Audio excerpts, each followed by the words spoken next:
The Saskatoon Community Foundation exists to connect people with the causes that mean the most to them.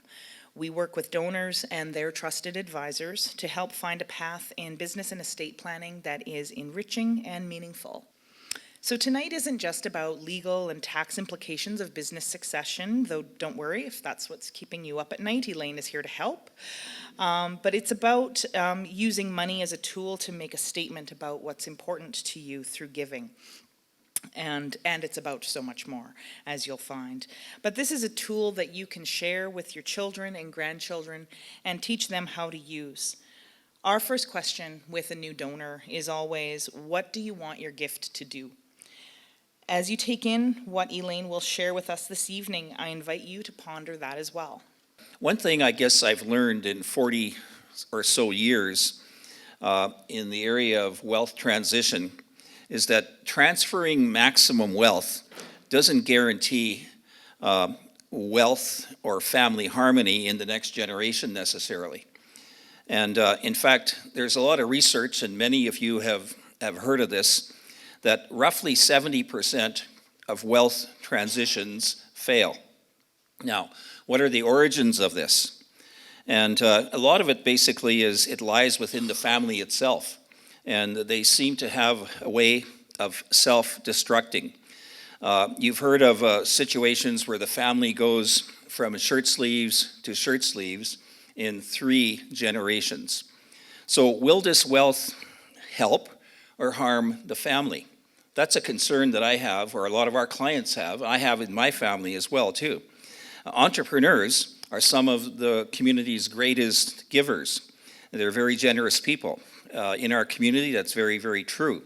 So shared family vision brings a sense of harmony within the family. And philanthropy could be a very, very good tool in helping enhance that in some fashion. One of the largest underlying cause is the breakdown in communication and trust that happens within the family unit. In fact, 60% of the respondents in most of these research talks about that. 25% say it's inadequately prepared heirs. That only leaves 15% to the rest of the reasons for why this breaks down. And then if some people is thinking, well, it's because of the poor tax planning and it's the poor legal and financial advice that's being obtained, that only accounts for about 3% of the failure from generation to generation. We're very pleased to have tonight here one of Canada's special people in this field.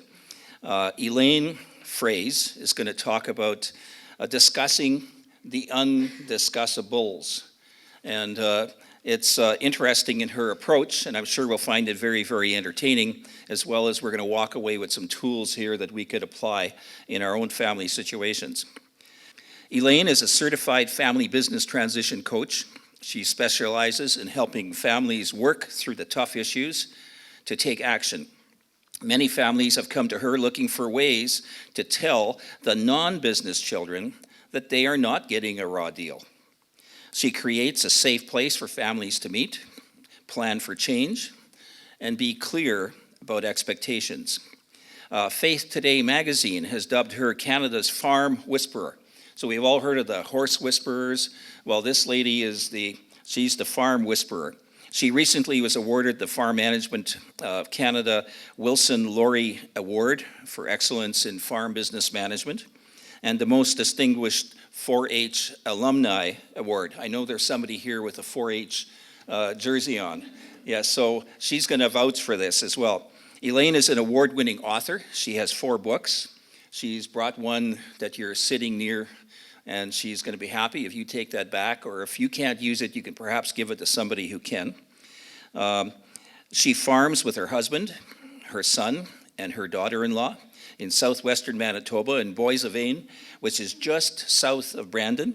She farms on a certified seed farm. And in 2019, it was their 42nd year of crop that they had put in and harvested. BMO, okay, 42nd in and only 41 harvested. So we need some rain, don't we? Yes, I think so. So The Brandon Winter Fair awarded BMO, named their farm as the Family Farm of the Year. Her latest joy, although, is being a grandma. Being rich in relationships is important to Elaine, and she hopes to speak some courageous conversations for your business and businesses here tonight. So let's welcome Elaine Froese. Sparking successful conversations. You saw the welder there, and sometimes we need to go back to our story. I grew up on a farm just east of Winnipeg. The house I grew up in was called the Help House, which was the first farm east of Winnipeg, and I used to sneak into the shop to watch my father weld, and the sparks were flying everywhere. Are sparks a good thing? Yes, they are. Sparks are a very good thing when you're welding. Are sparks a good thing when you start a forest fire? No. So tonight, I really want to give you practical tools as family businesses to empower your family. And you saw those beautiful grandchildren. They just moved in next door to me in April. We had Penny's tea party on Sunday. And so my life now is very much changed, where I work in the morning until nap time is over around 3:30. And then I have a grandma path through the shelter belt, and I get to go and play with them for 3 or 4 hours while their mom comes the other way through the path to the farm to work on accounts and invoicing. So just like you, I'm a business owner, a grandma, a mom, a volunteer, a 4-H'er, and the list goes on and on. The second point here is increasing profit. And Dr. David Cole, who is a friend of mine, a colleague from Virginia Tech in university down in Virginia, did a study of family businesses, particularly farms over 6 states, 400 farms, and the ones that would meet regularly and actually talk were 21% more profitable. And those of you in the financial field who care to read The Western Producer, if you saw The Western Producer this week, Saskatchewan is in for a tough summer. Not only have you only had 1/13 of the rain that Saskatoon usually gets at this time of year, the debt has risen almost as high as 60%, and net revenue has dropped. And that's for the agricultural sector, which of course is going to affect and have a ripple effect for everything else, right? So I got warmed up today. I was meeting at 220 on 20th Street West in a boardroom with 5 family members in business. And they said, Elaine, we got you warmed up for tonight. And I said, yes, you did. So I want to share with you what we learned through the process of having more courageous conversations. And then at the end there is the last point of my essential message is, what does it matter? Because I'm not taking it with me. I buried my sister to a drunk driver when she was 23. I buried my mother of an asthma attack in a harvest when she was 65. My mother died 6 weeks after we met as a family meeting. And it wasn't the family meeting that killed her. Although that could be a possibility, right, in some families. It was actually her asthma. So what does legacy mean to you? And you have our sponsors tonight are the Saskatoon Community Foundation and Continuity. And I really want you to sit with this slide, because what legacy are you living? And John Ortberg wrote an amazing book called The Life You've Always Wanted, and Jerry alluded to that. You may know what you want to be more efficient in your tax. You may know what you want for your capital assets to be transferred. But the biggest and hardest part is, what do you really want for your family? What legacy, and what does legacy mean to you? I am a 5th generation Canadian farm girl, married to a 3rd generation, first generation, Wes is let's get this straight again. Okay, let's back up the tape. I'm 5th generation, I'm a 5th generation Canadian, let's put it that way. And Mr. Giesbrecht here wanted to know, how can you know this word, Englander? Well, I'm an Englander because I come from an English, Irish, Scottish background, which you'll see later, how that evolves. And I'm married to a Mennonite farm boy whose parents came from Russia with $600 way back in 1926. So the farm I live on and our business is matriarchal, not patriarchal. And the legacy that we want for Ian, because Ian is going to be 3rd generation, and according to Jerry's stats, it's really bad, right? And we don't want that to happen to our family, and I don't want that to happen to your family. So what legacy are you living in terms of richness in relationships and richness in terms of how you manage your wealth? And I really like the saying here that's on the back banner, the meaning of life is to give meaning to others. So we'll explore this. So some of you have notepads with you. This is being recorded, and it will end up on my YouTube channel, which is at youtube.com, which I think you might know of. And it's Farm Family Coach, so that's how you'll find it later. And I think Continuity and probably the foundation as well will have it posted on their website. So just sit back, relax. I have my phone in my pocket, and I'll check it periodically for questions. Oh, welcome. Thank you very much. I know my text is working. And if you like my suit, you can comment it, but that's not why we're here tonight, okay? Because sometimes I get comments on my suits too. I don't know what that's about. So here are my 3 C's. And this was very critical in our meeting this morning because at the top of my flip chart I wrote, clarity of expectations. I have a bunch of one-liners. They're called the phrase that pays. It's based on my name. So the one-liner for clarity of expectations is, love does not read minds. I have no idea what you people are thinking right now unless you share this with me. And clarity of expectations is, what do you expect for your life going forward in the new stage? I am 62 and a half years old, and this is important for you to know that, because as a coach, I need to know how old you all are, because guess what? You're not 21 anymore, and I hope you're not hurt by me saying that. All right? Because we age and we go through different stages. The second C is certainty. Why do we have insurance? We have insurance because if your house or your shop burns, you want to be sure that it's going to be replaced and you can carry on your business. My husband was in a significant accident in October 2nd of 2017, and our shop burnt 2 days before Easter, a few months later. So our insurance file didn't look very good that year, but we were very happy to have it. So certainty of timelines and agreements. Can you live on a promise? Can you transfer a piece of land on a handshake in 2019? No, you can't.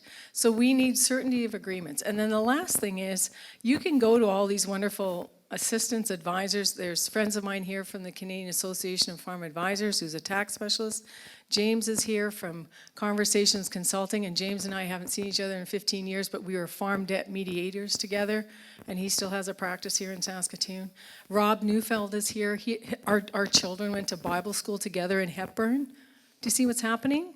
We're all 1 degree of separation apart, but whatever we do as advisors, however we're trying to help our families or our businesses, does it matter if you don't put it into action? The Chinese, again, have a saying, talk does not cook rice. So when Wes walks in the door and is expecting supper to be ready, which is one of his love languages, which is acts of service, if he can smell something cooking, he knows it's a good night. Tonight he's having peanut butter sandwiches, probably. It's just the way it is. I want to encourage you to think about, what are the important conversations? What sparks do you need to ignite? And the first one is income stream. So there's another financial planner in the Saskatoon area. His name is Terry Wise. He's also a CAFA member, and he spoke last November, and he said, Elaine, there's 3 questions that I want families to understand. What are their income streams? Where are they going to live? And how are they going to be fair to their non-business heirs? I said, you're kidding me. I said, those are exactly my 3 key points. So let's not make this more complicated than it needs to be. So I have the piggy bank here, and my question is, how is your personal wealth bubble doing? Personal wealth bubble is a term of my friend Merle Good, who's a former tax specialist in Alberta. And if you have a very healthy personal wealth bubble, that gives you a lot of security and certainty to be divesting or transferring gifts with a warm hand to the next generation, or being a benefactor while everyone still has a beating heart. And I don't know about you, but I prefer to give with a warm hand and not a cold one, because I like to see what my gift is doing while I'm still alive. And so in Wes's family, his mom, as she was dying of cancer, she had great delight listening to Ian and Erica and Alicia and Andrew coming to the end of her bed and saying, Grandma, this is what I plan to do with the money you leave me. And it gave her delight to know that her gift was going to have meaning. Another question is, in terms of the money issue, is how much debt do you expect the next generation to carry? And I'm sorry this is a combine picture because I'm a farmer and I speak to farm audiences, but our intention tonight is for all family business. So whether your debt is for this $500,000 piece of equipment, which is the price of your house in the Willow Ridge, or is it whatever it is, do you have conversations or have you ever talked about, are you able to carry this debt or do you even want this debt? So what am I going to do with my 75-year-old who says, Elaine, I'm willing to start planning with you when I get my $2 million debt paid off? When do you think that might happen? Never, or not likely, right? So that's why clarity of expectations is my first C. Are your expectations reasonable? And again, what's your number? I'm a farm kid. I grew up on a farm. I became a home economist. I did the right thing. I married a farmer. I'm now birthing, farmers, and it's just been my whole culture. But I can sleep with a $600,000 operating line at night, but I have people that I know that can't. So my daughter-in-law came from the city, and she's shopping in Co-op in downtown Boisvane, and she calls me Mom, and she said, Mom, why do people stop talking to me when I tell them I'm from the city? I said, Kendra, that's just a very interesting question. It's because they're judging you. She said, really? Yes, because you're from the city, you don't know anything about farming, so they're judging you and they stop the conversation. I said, but you can change that by your approach, and she certainly has, because she's jumped in with both feet. So as I was getting ready for tonight, I asked some of my colleagues, what do you think is the biggest thing that's causing a stumbling block for families in business? And I thought this was a very good answer. Familiarity. Oh, I know what you want for supper. I know what your favorite dessert is. Oh, and I know where you like to go on vacation. And your family members, and we make assumptions. But back at the beginning of the presentation, there was a slide that said, that was then, and this is now. So when Wes's mother is dying and running out of money, she goes, if I get better from this, will somebody take care of me? Because I've given most of my money away. And we said, Mom, we are not going to leave you on the street. And she said, well, I guess that was then, and this is now. And I attribute this saying to her.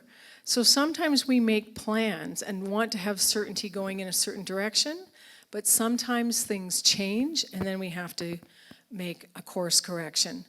So here's my question for you on your way home tonight. I want you to play the what if game with your spouse. What if you died? Who would you remarry? My financial planner told Wes 2 weeks ago, Wes, if Elaine dies, I bet you're going to get remarried, but Elaine won't. He was quite horrified by that, actually.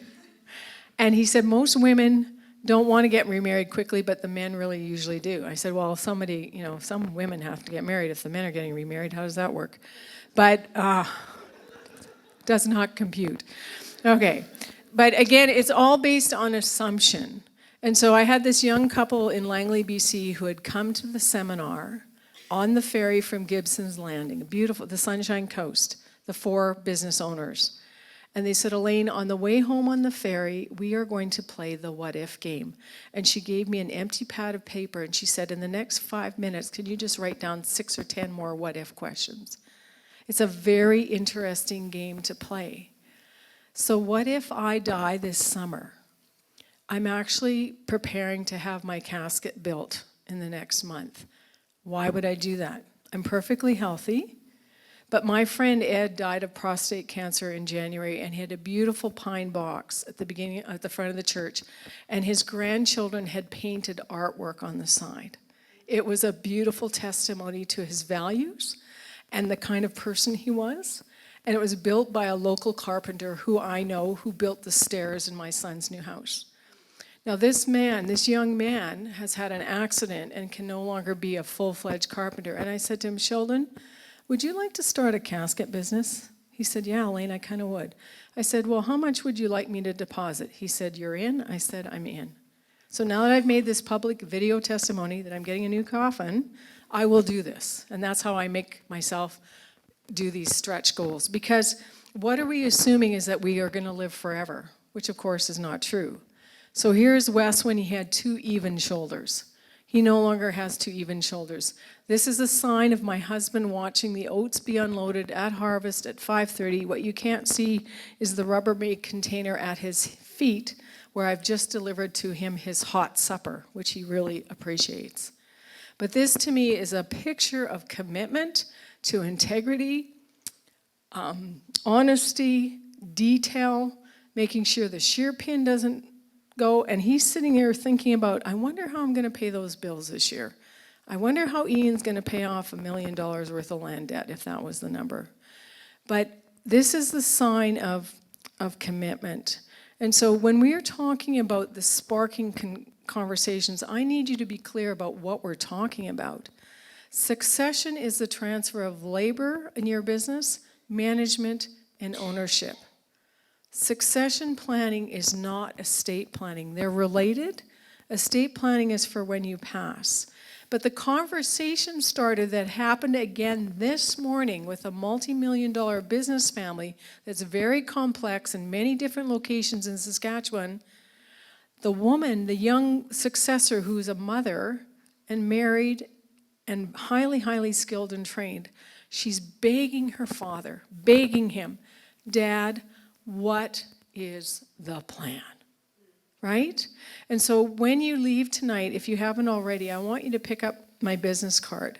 Because at the back of my business card, what I've just done is I've made my business card into a handout.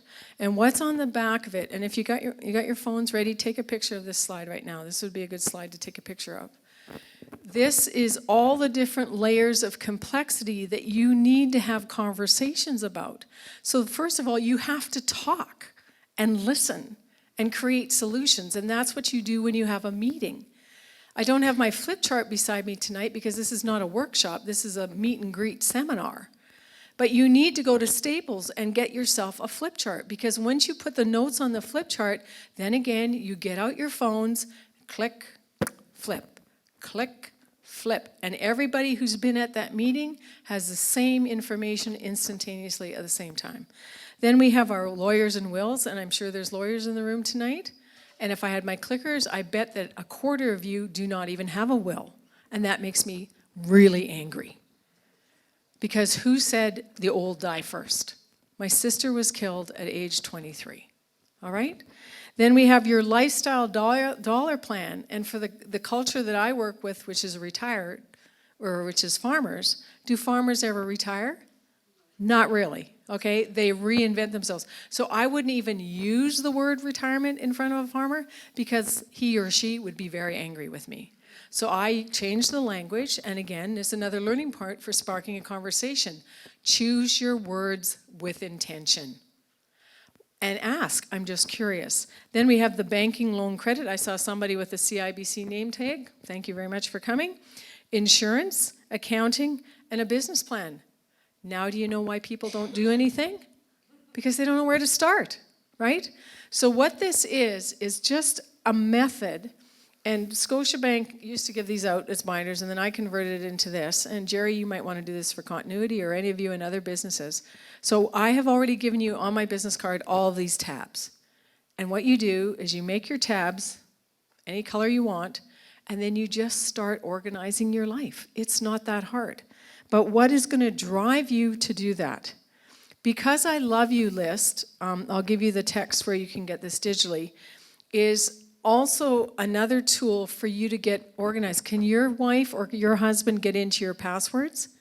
I keep my passwords all on lastpass.com, and my husband knows who has the master password. But this was started by my friend Vaggie Van Camp because she lost her husband at age 47 in an accident. So if you want this list, you can write this down on your paper, text the message later tonight or while you're listening to me, and the message is in all caps, because I LU, and this digital tool will come to you. If you really love someone, do you procrastinate? I can't hear you. If you really love someone, do you procrastinate? No. If you really love someone, you take action. And I'm a farm girl that wants you to grab the bull by the horns. The other thing that you don't do is keep people in what we call the neutral zone. Now, many of you who are wearing wedding rings as a sign of your commitment to your spouse, those of you who are women who have diamonds on your finger, the day you got that engagement ring, what happened? What happened when you got your engagement ring? You got commitment, you got excited, and then what was the next question that people asked you when they saw the ring? When, right? When. So there's a timeline involved. It's just, oh, someday I'll get married. And yes, of course, now, of course, with venues in Saskatoon being booked for 3 years, that may be the case. But the whole idea of the neutral zone is you want to get out of neutral, which is a high place of high anxiety and high stress. And this is what I call the pain of not knowing. So if you have your writing pad with you, I want you to write down what I would really like to know. A daughter-in-law wants to know that if her husband is killed in the business or because of the business, or something happens to her husband, that she is not going to get kicked away and be left destitute. Right? That's what daughter-in-laws typically want to know. Women typically want to know, is this family going to be still coming to our house for family gatherings after this whole transition thing is done? They don't really care about the net worth. I mean, yes, they want to be financially taken care of, but they really want to know, are we going to maintain family harmony when this is all said and done? So what needs to end is uncertainty, and what needs to begin is the clarity of expectations and the certainty of agreements. And if you're in the neutral zone, I call it the pain of not knowing. And I was listening to a podcast by Susie Larson, who's my new favorite podcast. It's called Middays with Susie Larson. And she interviews authors from all over North America. And one author was talking about fear. And he said the way to overcome fear is not to think about yourself or what you're afraid about, but to think be other-directed. So for those of you who are planners and advisors, you might want to focus the conversation on how do you want to create a better life for your loved ones, i.e. your spouse, your siblings, the people of Saskatoon, whatever that looks like to you. And I thought the swimming example was very good because when this grandfather or father is holding up this little girl, he's supporting her from underneath, right? And he says, you can trust me. I'm not going to let you drown. Is a good father going to let his child drown? Absolutely not. So why are we letting our families drown in uncertainty and not knowing what the plan is? And here's some other fears. Loss of wealth. Many of you in this room are specialists at managing wealth and creating wealth. And Jerry just said, shirt sleeves to shirt sleeves in 3 generations. If you go on my blog, I actually have written about the great wealth transfer because I was at the National Institute of Financial Planners Convention last June, a year ago in Halifax, and speaking about the undiscussable. And it's just incredible the amount of wealth in Canada that needs to transfer over these next few years, which is why it's so important we have a plan. But do any of you like to fight? Except those of you, of course, who are Irish like me. No, just kidding. Okay. But the fighting is not necessarily bad if it has resolution, and if it's resolved, and if it creates solution. And the other piece here is loss of identity and control. So I have a few fun things in my box. And one of the things I happen to have in my box is a Walmart banana. Not the one in the food aisle. It's in the decor aisle. Okay? So what happens in India is when they have pest control with monkeys that are wrecking the crops, is they build cages and they put bananas in the middle of the cage. And then the monkeys start grabbing at the banana, but they can't get it out because of the cage. And then Farmer John comes along and bops them in the head, and they drop the banana. So when I have this banana, I want you to think about what is it in terms of creating success, philanthropy, security for your farm or for your family business that you're not letting go of. The accident that my husband was involved in was life-threatening, airlifted to Winnipeg, 10 days in trauma care, concussion, 13 fractures. Lived in my living room for 3 months in a hospital bed. I shut down my practice for 3 months. That was the wake-up call for, well, I guess I'm going to let go of being in control. And it was also an interesting time for our son to show that he could be a main manager. So when you look at a banana, I want you to think about what is it you're afraid of letting go of. But we're not going to let go of something unless we have something more exciting to move towards. So let's think about what is it that you want to move towards. And in my Hudson coaching training, our saying is, let go. I'm letting go of dusting. Anyone else in the room let go of dusting? Oh yeah, a long time ago, right, Arlene? Okay, dusting, let go of that. And what do you want to take on? What do you want to learn? New things. And then, so you let go, you take on, and what do you want to hold on? And to me, what I want to hold on to the very, very most, as I told you earlier, is richness in relationships. So I'm going to work really hard to make quick repair.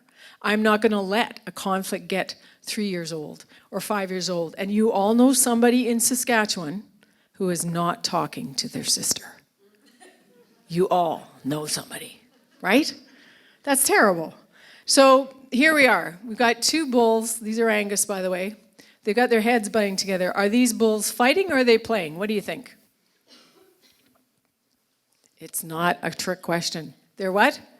Actually, they're playing. These are my friend Mandy's bulls in New Zealand, and they're just nuzzling.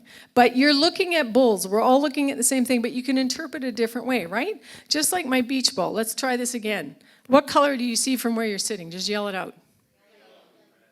Okay, but you don't see orange because that's on my side. So one of the key concepts of being able to spark a healthy conversation is the ability, are you ready, Dave? I'm going to throw this to you. Oh, you played volleyball at Bethany, didn't you? Okay, we'll leave it over there.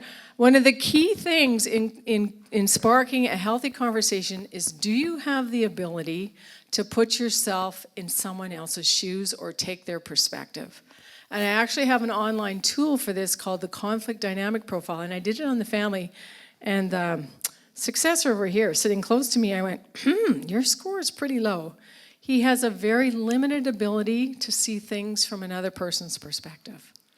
And that's totally impacting his ability to see what his sister needs and wants as they grow this empire business together. All right? So I told you I wanted to find out how old you are. So we'll do this. It'd probably be dangerous for you to stand up. So I'd just like you to give me a little wave if you want to. You don't have to play if you don't want to. But this is an interesting exercise. Anyone in this room in their 20s, just give me a little wave. Oh, good. The 20-year-old's good. She already has 2 children, 3 and 4. Good for her. This is her break, having a chair with no interruption. Okay, so in your 20s, it's about making it and having independence, which means you no longer should be living in your parents' basement. Okay? When you're 26. The next one is the 30s. How many of you are in your 30s? Okay, we got some 30-year-olds here. Great.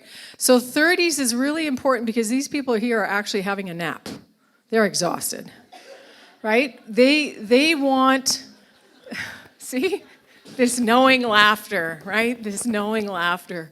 Because they were looking after small children possibly. They worked late. They got lots of balls in the air. Stuff's going on.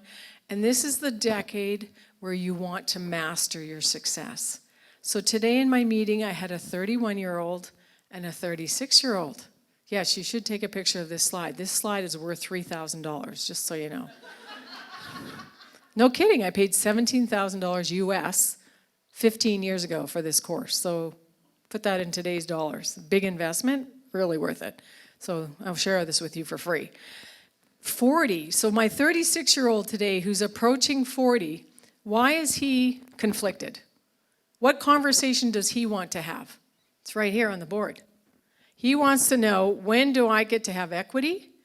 When do I have that security of the equity? And when do I get recognized for my contribution and move from being an employee to a shareholder? Oh, and did I tell you he's also the son-in-law? Uh-huh. So that's a very awkward conversation because his father-in-law is the majority shareholder, of course, right?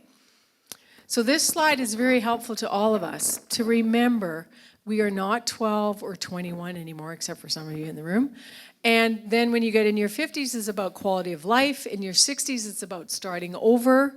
And maybe you want to even have a new business. I have people who've milked cows for 30 years, and at 50 years, they transfer the farm business to the successor, and then they go off and create a new business. And who said that was wrong, right? And who said you can't be 95 and still own stuff? Because unfortunately, I have a 95-year-old who owns $5 million worth of equity. And I went, guys, your dad is 95. We trust him. Well, I'd be sending him to the foundation and to continuity for some really robust conversations because he doesn't need $5 million when he's 95 years old. Because in Manitoba, most people don't live past 114.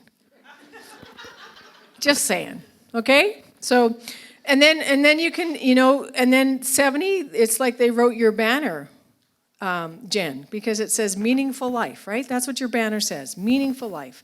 And in your 80s about, elderhood, blessing, and your 90s, please hand it all over by the time you're 90.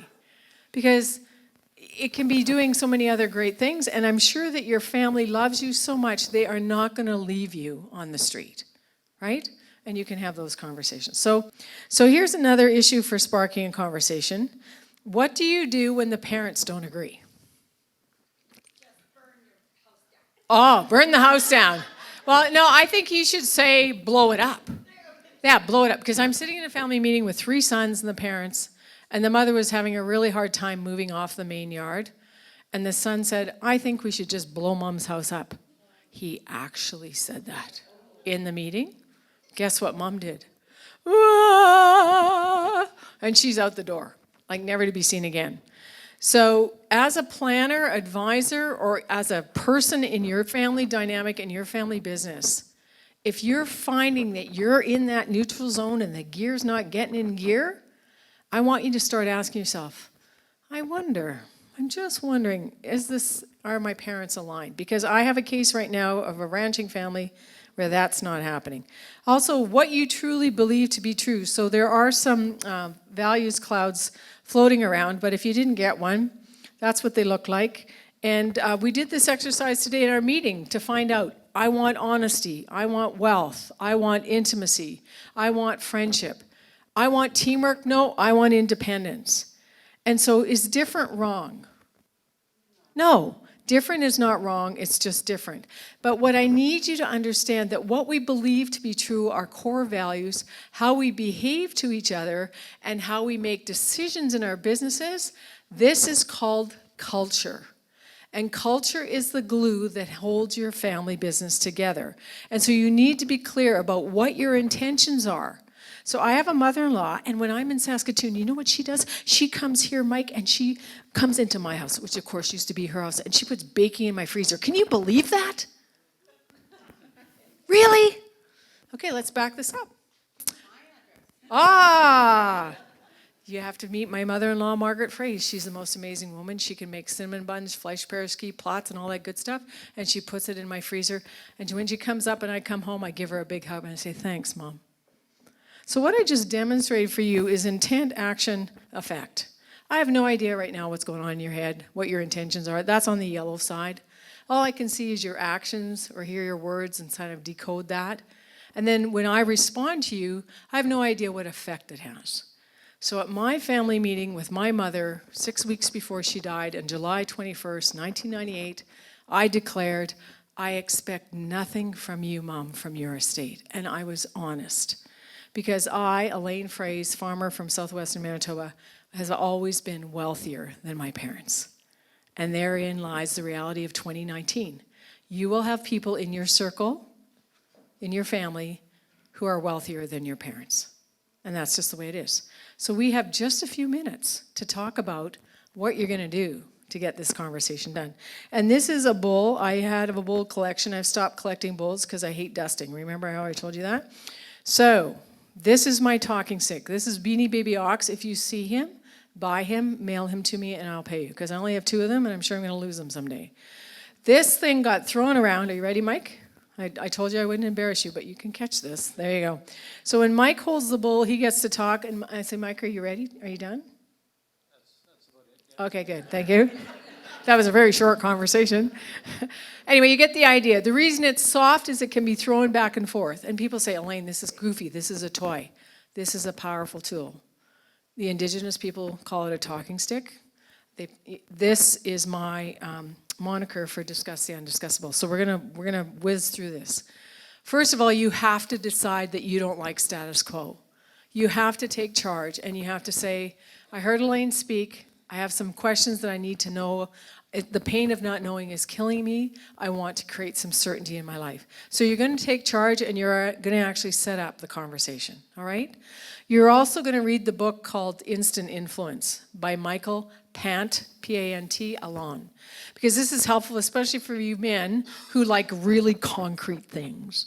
So what I would ask you is, on a scale of 1 to 10, with 10 being really ready, how ready are you to get your will updated? 10. Okay, but what if you said 2? If you said 2, I'd say, why didn't you pick a lower number? So I have a farmer husband who's very procrastinating with a wife in a meeting in Stratford, Ontario, and their number for seeing a financial planner, her number was a 10, his number was a 2. How big of a gap do we have here? We have an 8-point gap, right? So it's a good way of helping you figure out the readiness factor. When you're going to be like this bull and you're going to take charge and you're going to drive things and you're going to have meetings and you're going to make appointments with Jerry and get stuff done, that's great. But if nobody else is coming with you, you got a problem, right? So you need to figure out how ready everybody is. The next thing you need to do is come from a position or an intention of curiosity. So you can say, I'm just curious, what do you think about me having a pine handmade casket? Now, my husband knows about this. He eventually finds out everything, but sometimes other people will find out before he does. So he's cool with that, and I'm actually going to put a quilt on it, and it's going to be a bookcase in my spare room. So nobody will know it's a casket. Because, of course, on a farm, it's not a good idea to store things outside, right? So that's it. So when you come from curiosity, you're also taking a mindset of, what do I need to learn from this? So this is based on the work of Marilee Adams, who wrote another really great book called Change Your Questions, Change Your Life. And that's why you need to get to know James, because James is very skilled as a mediator of asking powerful questions. So when I get people who aren't happy, one of my questions that I'll say, okay, your father's not making plans. You've been in slave labor for 10 years. You don't like your family business anymore. Here's my question. Why are you still there? They don't like that question. That's a very powerful question. You think you don't have choices? We live in a wealthy country. You're all well-educated people. I think you can all read, speak, and have a great place to live. You have choices. So what are you responsible for? What assumptions you're making, and what are your choices? And this is my car when I made a bad choice. I backed out of my garage without looking. Left. Left is my lane, which is a half-mile long. And there, unbeknownst to me, was a semi-truck coming full bore at me with barley. And it was my neighbor, Jason Hildebrand. He says he honked his horn. I heard nothing. He hit me, but I didn't die, obviously, because I'm here. I'm not a figment of your imagination. This is the real Elaine Froese. Yes. But what I did do is make a lot of damage to my car because I made an assumption. I assumed nobody was coming down my lane. I live on a seed grower farm. I have semis on my yard all the time. So one of my audience members said, Elaine, I have an idea for you. Start putting your butt in first in the garage so you come out face first instead of rear end. I said, no, that's not going to happen because I have all my accidents backing up. That would not be a good idea. Another tool for you is to ask deeply. So here it is about asking better questions and being empathetic. But also on the handout table, you have my fairness postcard, which is my YouTube video, which is an hour long. So this is a tool that you can go to together as spouses, and then you can take your kids and watch it together with your successors. And what it's going to talk about is what fairness looks like. And my moniker for fairness is, my definition is helping everyone be successful. And I used to collect smiley faces, so that's why those are there. Another thing that you're going to have to talk about is compensation for free labor and what sweat equity means in the conversation. You're also going to have to be okay to talk about feelings, because the ability to express anger is secondary. Anger is either hurt, fear, or frustration. And if you don't understand that, it's based on the work of Dr. Dan Allender, who did a lot of work in the child abuse field. But if you're angry, I'm not going to hook into your anger. I'm going to say, Jess, you spent so much time planning this event. You did an amazing job.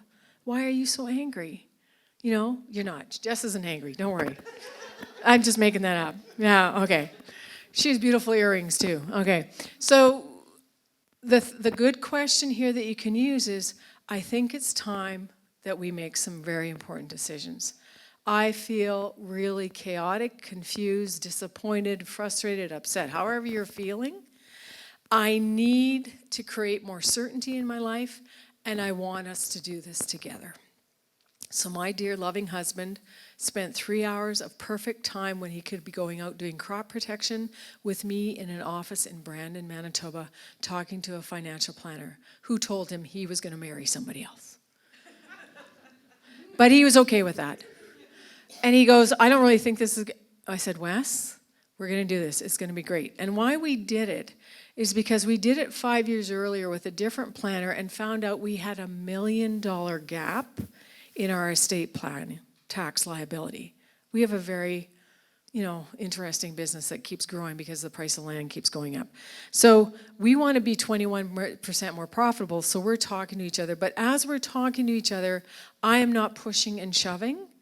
I am waiting for him to say, yes, I'll come to that appointment with you, Elaine. We'll block off the time, and then we'll give some time for the decision to percolate, okay? Do any of you in this room like to be pushed and shoved? Not really, right? Especially if you're going to invest a lot of money in a certain direction for your business. Another thing I want you to do is not prejudge the outcome. I'm at the financial planning office a couple weeks ago with Wes, and all of a sudden it just blurts out of my mouth, I really would like to spend a month a year in Victoria. Really? Yes. My brother lives in Campbell River, my sister lives in Victoria, my best friend from grade 8 lives in Victoria, and about 3 of my speaker friends live out there, and a lot of my friends are moving there. I would really like to spend part of my life every year in Victoria, but only a month, because that would be a very long time to be away from my darling grandchildren, right? So grandma always has to come home eventually.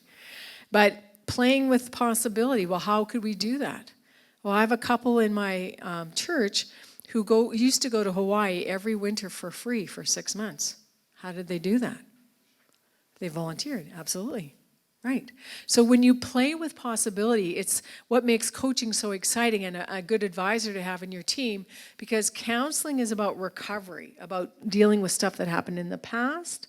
But coaching is about, there's a big world out there. There's lots of possibility. But do you expect, or do you even think that there is possibility?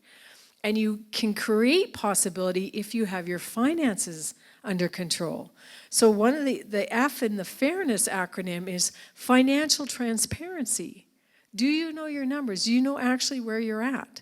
And then the other piece for these talking about tough issues is, how are you creating trust? Have you made promises already to your successors or to your business partners that you've broken? I don't really want this to be on tape, but I'm kind of like a Brené Brown fan. I have a friend, and I won't say who he is, but a longtime person I've had a knowledge of, who owes me $400,000 and is not paying. And we are people of integrity in our business, and to us that's not a fair go. I have family members that owe me money and they're not paying. But I'm not going to push that because they're family members, right? And they're saying, oh, this woman is really bad with her accounts receivables. No. Stuff goes sideways in business, right? We all know that. But what are you doing in the way you show up in your family and in your business decisions to create that respect, that sense of fairness, and let people know, I'm holding you accountable here. I'm not going to break my promises to you. The other thing about the fairness acronym is, what is your attitude to money and what do you intend to have happen?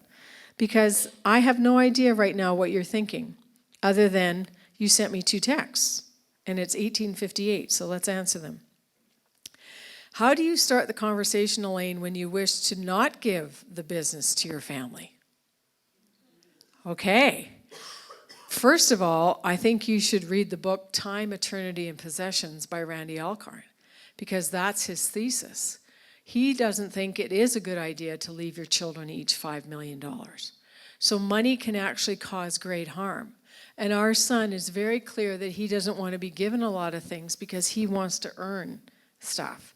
So that's a good conversation. So starting that conversation is, first of all, knowing what you want to do and why you want to do it that way. And so you would meet with your planner, and you would already have some very good understanding and language as to how you would have that conversation. I also would get an outside facilitator to help you with that conversation, and I would not do it at the family kitchen table. Because at the family kitchen table, what happens there? Familiarity. That you can't sit in that chair, that's my chair. I've been in that chair since I was 5 years old. Okay? So you really should go to a neutral zone. And today I met at 220 on 20th Street. I think I told you that already. A great place to meet. You can rent the boardroom. It's a neutral place. So I would start the conversation, and I would also ask or hope in this question is, are you aligned with your spouse in this decision not to give the business to your family? And again, you probably want to give the business to somebody who's really passionate about it. So here's another conversation starter. Where is it written that I have to give my business to my family? And that's based on the work of Susan Forward, who wrote the book, really good book, Emotional Blackmail. Ooh. But when you use the word, where is it written? Where is it written to be a good farm wife, you have to have a massive garden? I said that in Saskatoon a year ago, and I had like 9 people on Twitter. Elaine Froese said I didn't have to have a garden, and it's the most wonderful thing in the world. It feels so good, right? So when we use the phrase, where is it written, you're challenging people's assumptions and expectations. I hope that's helpful. Another question, how often, Elaine, do you see the older generation, i.e. 70 plus, that won't make decisions in a transfer? Is it as often as I think? Yes. And the reason, again, when you think of 70-year-olds, and my sister-in-law is 70, and I'm 8 years away, 7.5 years away from that. My curiosity is, what is it about transferring your wealth or transferring some of your assets? Because the other thing I think that traditional generation has that keeps them stuck is all or nothing thinking. Are you familiar with the color black and white? And there's no gray ever? Like your dress, right? It's like it's either this way or it's this way. Well, no, folks, it's called a polarity. So a polarity is an affinity dance that we take between we plan and then we act. We plan and then we have to act. It's just like work and play. We work, but then we have to have some play to renew, or else we're not going to be any good at work, right? So when you have people who are refusing to let go, you got to pull out the curiosity card and say, I'm just curious, what is it you're having a hard time with? And I know the person who asked me this question because you're in my phone. And anyway, so you're working with a lot of wealthy people and you're trying to get them to transfer wealth. And I found a 70-year-old was afraid of transferring shares in his company because he was afraid that his daughter-in-law was just going to up and sell the whole thing because she liked nice things. The son had been working with the father in this business for over 20-some years. He would be horrified to know what his father was thinking. So I get them in the same room together and I say, Charlie, you're now 75. Would you please explain to your son who's been with you for 20-odd years why you're reluctant to give up this part of the business? I have to tell him, Elaine, yes, you do, because you told me. And if you don't, I will. No, I don't say it like that. But as a coach, you can understand the sacred space I'm in because I have everybody telling me exactly what they want. Well, don't tell me, tell each other, right? And in conflict resolution, we call that a triangle. You want to flatten the triangle. So if I have a fight with Arlene, I'm not going to go tell Jerry that I'm fighting with Arlene. I'm going to go to Arlene and say, Arlene, we've got something going on here. Let's make this better, right? But triangles are happening in families all the time. And you know what it's called? Family gossip. You would not believe what my sister did. You would not believe what mom said. You would not believe what... Stop it. And now my Irish is coming out and I'm getting hungry. So maybe I'm hangry. I don't know. No. So I hope that answers your question. But yes, the reticence of people to let go or transfer things is because somehow in their head, they think it has to be everything. And what I'm coaching you to do is what pieces would make sense first. We have just transferred our seed business, our seed cleaning and certified seed business to Ian and Kendra. They're 30 years old and 28. Is that okay? Absolutely. because we're going to have preferred shares and we're going to have redemptions and we're going to have dividends and we're going to have income over a long period of time. And guess what? My tax specialist was sitting on my couch right beside my accountant. And we had a family meeting the same day we met with financial planner. That was a really big day. That was 8 hours of talking about what our future was going to look like. Was it worth it? Absolutely. Do business people like to pay more tax than they need to? And did you know that there's tax changes, significant ones, coming at the end of this year, I've been told. So some people are glad they've procrastinated, but procrastination is not always going to work in your favor, right? So my curiosity with the 70-year-old is to come back and say, wow, this is really hard for you. So you recognize, you empathize the pain of letting something go. In the book that I'm gifting to you tonight, there's a chapter that says, I'm moving in 2020. That is no longer true. Because my daughter-in-law came up to me and she said, Mom, we need to talk. Ooh, don't ever say that. That's not a good preface for having a start. Say, Mom, I'm just curious. Yes, Kendra, I'm wondering, you know that rule you have about us living a half mile apart? Would you be okay if I didn't live in your house? And I go, well, I thought that was the plan. We decided you'd move here in 2020. She said, well, actually, I don't like your house. The kitchen's too small. You have mice in the basement, sometimes far too much water seeping up through the middle of your basement. And I think you should stay here. Really? So where are you going to live? I would like to build a new house just across the tree line. And so that's what they did. So even in what I wrote 4 years ago or whenever that book was published, that's changed, right? So again, here's my saying. That was then, this is now. And so we have to be the kind of people that can make a plan, execute it as best as possible, and then be okay when the plan goes a little bit sideways or that there's a change. So I'm up on time now. It's 7 o'clock. And here we are at attitudes, intent, and role expectations. And the last two are respecting boundaries and knowing that you are going to die. So I think this is a nice place to land because this is sponsored tonight by Continuity and by the Foundation. And I really want you to think about this. There is great joy in giving. And in Proverbs it talks about generosity creating an opportunity for charity which alleviates poverty.